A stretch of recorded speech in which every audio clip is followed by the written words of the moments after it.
السلام علیکم۔ نحوست اور بدشگونی۔ ان کافروں نے ان رسولوں سے کہا، تمہارے آنے سے ہمیں کوئی برکت اور خیریت ملی نہیں، بلکہ اور برائی اور بدی پہنچی۔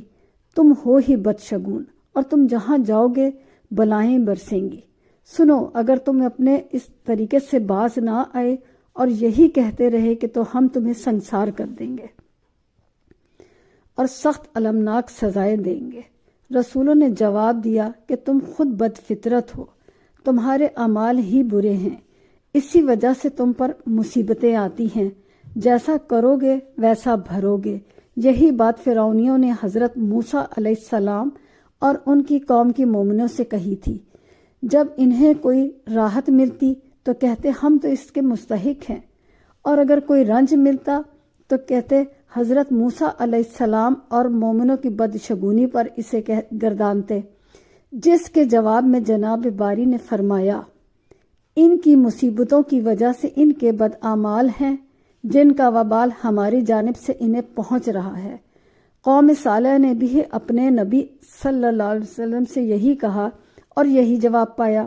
خود جناب پیغمبر آخر الزماں حضرت محمد مصطفیٰ صلی اللہ علیہ وآلہ وسلم اس سے بھی یہی کہا، جیسا کہ ارشاد ہے، یعنی اگر ان کافروں کو نفع ہوتا ہے تو کہتے ہیں یہ اللہ کی طرف سے ہے، اور اگر نقصان ہوتا ہے تو کہتے ہیں یہ تیری طرف سے ہے۔ کہہ دے کہ سب کچھ اللہ کی جانب سے ہے، انہیں کیا ہو گیا ہے؟ ان میں سے یہ بات نہیں سمجھی جاتی؟ پھر فرماتا ہے، صرف اس وجہ سے ہم نے تمہیں نصیحت کی، تمہاری خیر خواہی کی، تمہیں بھلی راہ سجھائی، تمہیں اللہ کی توحید کی طرف رہنمائی کی، تمہیں اخلاق اور عبادات کے طریقے سکھائے۔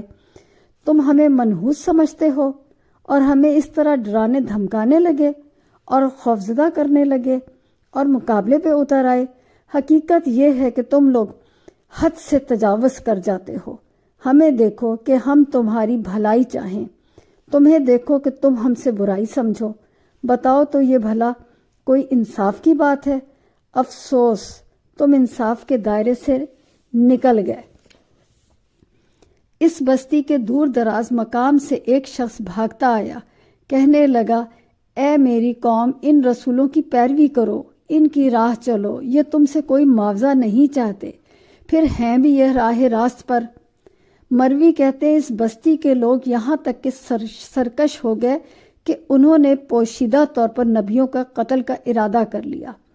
ایک مسلمان شخص جو اس بستی کے آخری حصے میں رہتا تھا، جس کا نام حبیب تھا اور رسے کا کام کرتا تھا بھی بیمار، جذام کی بیماری تھی، بہت سخی آدمی تھا، جو کماتا اس کا آدھا حصہ اللہ کی راہ میں خیرات کر دیتا۔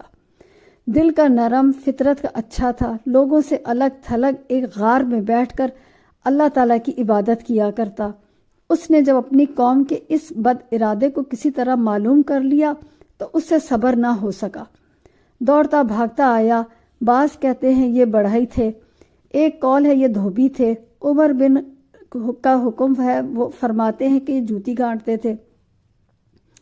اللہ ان پر رحم کرے۔ انہوں نے آ کر اپنی قوم کو سمجھانا شروع کیا، تم ان رسولوں کی تابعداری کرو، ان کا کہا مانو، ان کی راہ چلو۔ دیکھو تو یہ اپنا کوئی فائدہ نہیں کر رہے ہیں، یہ تم سے تبلیغ رسالت پر کوئی بدلہ نہیں مانگتے، اپنی خیر خواہی کی کوئی اجرت تم سے طلب نہیں کرتے، درد دل سے تمہیں اللہ کی توحید کی دعوت دے رہے ہیں، سیدھے اور سچے راستے کی رہنمائی کر رہے ہیں، خود بھی اسی راہ پر چل رہے ہیں۔ تمہیں ضرور ان کی دعوت پر لبیک کہنا چاہیے اور ان کی اطاعت کرنا چاہیے، لیکن قوم نے ان کی ایک نہ سنی بلکہ انہیں شہید کر دیا۔ استغفر اللہ۔ اللہ ہمیں ہدایت دے پروردگار، آمین ثم آمین۔